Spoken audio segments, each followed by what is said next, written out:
ओम माँ दुर्गा। आप सभी पर माँ दुर्गा की कृपा बनी रहे, इसी कामना के साथ मैं वीडियो प्रारंभ करती हूँ। नमस्कार दोस्तों, मेरे यूट्यूब चैनल रश्मि भक्ति ब्लॉग में आप सभी का बहुत बहुत स्वागत है। तो नवरात्रि के 9 दिनों तक हमें प्रत्येक दिन सुबह शाम माँ दुर्गा की पूजा उपासना कैसे करनी है, ये इस वीडियो में बताने वाली हूँ। तो देखिए, सबसे पहले हमने नवरात्रि के 9 दिनों तक सबसे पहले हमें क्या करना है, उन्हें जो भी हमने कलश की स्थापना की है, अगर आपने ज्वारे वगैरह भी उगाए हैं, अखंड दीपक भी प्रज्वलित किया है, तो सबसे पहले हमें क्या करना है, माँ सभी को शुद्ध जल के छींटे देना है। अगर आपने देखिए एक दिन पहले जो भी हमें सबसे पहले हमने सभी देवी देवताओं को शुद्ध जल के छींटे दे दिए, गणेश भगवान को, दीपक को, कलश को और जो ज्वारे हैं उन सभी को। उसके बाद माँ हमने गणेश भगवान को सबसे पहले शुद्ध जल के छींटे देने के बाद हल्दी कुमकुम लगा दिया, अक्षत समर्पित कर दिया, पुष्प समर्पित कर दिया। उसके बाद वस्त्र के भाव से आप चाहे तो प्रत्येक दिन कलावा चढ़ा सकते हैं, नहीं तो आप इसे स्किप भी कर सकते हैं। जो कलावा एक दिन ही आप चढ़ा कर सकते हैं। इसके साथ साथ अगर आपने नवग्रह पर वगैरह बनाया है, तो नवग्रह की हमें फूल पत्तियां हैं, जो देखिए फूल को आप तोड़ करके बिल्कुल भी ना डालें, फूलों को क्या करें, ऐसे खड़े फूल डालें मत। तो फूलों को आप उठा करके फिर से आप हल्दी कुमकुम ऊपर से थोड़ा सा डालें, उनको स्पर्श ना करें, क्योंकि अगर आप स्पर्श करते हैं तो आपके नवग्रह हिल जाएंगे, तो वो हमें नहीं करना है। तो नवग्रहों को दूर से ही ऊपर से आपको थोड़ा सा शुद्ध जल के छींटे दे दीजिए, हल्दी कुमकुम थोड़ा सा ऐसे डाल दीजिए, ऐसे ऊपर से ऐसे छिड़क देना है। उसके बाद हमें छिड़क देना है और उसके बाद हमें पुष्प रख देना है, लेकिन हमें उन्हें स्पर्श करके हिलाना नहीं है। उसके बाद हमें सभी को अवश्य के विभाव से, जो आपने कलावा एक दिन चढ़ाया है, तो आपको प्रत्येक दिन कलावा चढ़ाने की आवश्यकता नहीं है। फिर उसके बाद हमें इसी प्रकार से कलश का पूजन कर देना है, हल्दी कुमकुम लगा दे और अक्षत समर्पित कर दे, पुष्प समर्पित कर दे।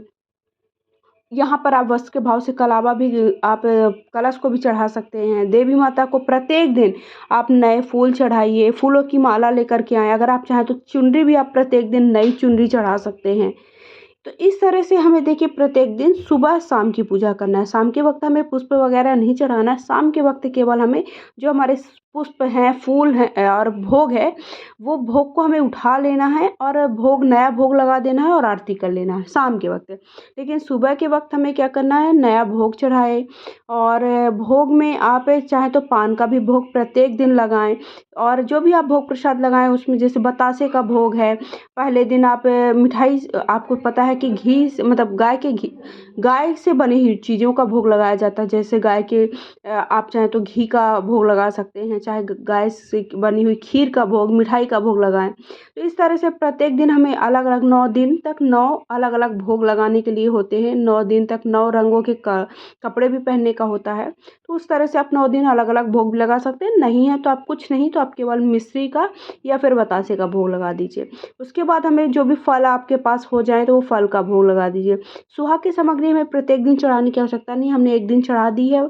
और आप अष्टमी नवमी के दिन नहीं, पहले दिन चढ़ाए तो अष्टमी नवमी को भी चढ़ा सकते हैं। किसी कारण बस आप नहीं ला पाए हैं तो अष्टमी नवमी को चढ़ा दें। अब अष्टमी नवमी और का पूजन कैसे करना, हवन विशाल कैसे करना, वो भी आपको वीडियो अलग से चैनल पे मिल जाएगा। देखिए हमें हवन हमने दक्षिणा चढ़ाई है, क्या आपको प्रत्येक दिन दक्षिणा के चढ़ाने की आवश्यकता है?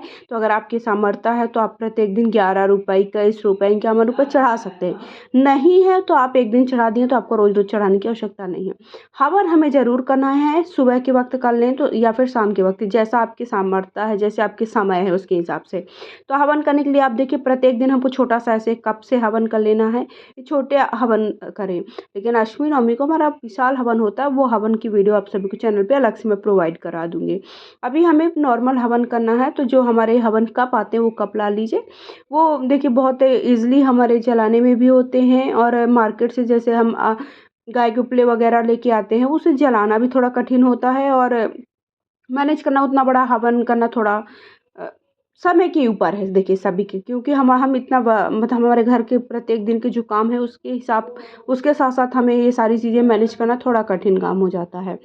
भगवान के लिए हमारे पास समय होना चाहिए, लेकिन समय नहीं मिल पाता है। फिर उसके बाद देखिए छोटा सा हवन इस तरह से आप कर दीजिए, प्रत्येक दिन कर सकते हैं, नहीं करना है तो आप एक दिन प्रथम दिन कर दिया, और अष्टमी नवमी को बड़ा हवन कर लीजिए। हवन करने के बाद हमें इस तरह से प्रेम पूर्वक आरती कर लेनी है। आरती करने के बाद सभी घर में सभी जगह पर आरती दिखा दीजिए, और आरती दिखाने के बाद जो भी हमने भोग प्रसाद चढ़ाया है वो घर के सभी सदस्यों को वितरित कर दिया। आप आस पड़ोस में भी देते हैं, आरती में सम्मिलित होते हैं आपके आस पड़ोस के लोग, तो उन्हें भी आप भोग प्रसाद दे सकते हैं, आरती दे दीजिए। तो और हमें जो रात का प्रसाद है वो प्रसाद रात को वितरित कर देना है। सुबह का जो भोग प्रसाद चाहता है तो सुबह के वक्त हमें सभी को वितरित कर देना है, रखना नहीं है कुछ भी।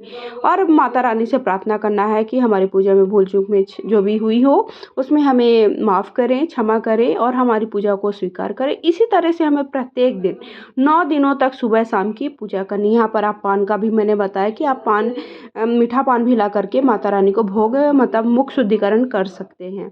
और इसी तरह से हमें प्रत्येक दिन सुबह शाम की पूजा करनी। माता की चौकी कब उठाना, विसर्जन कब करना, इसका वीडियो भी चैनल पे जल्दी आप सभी को मिल जाएगा।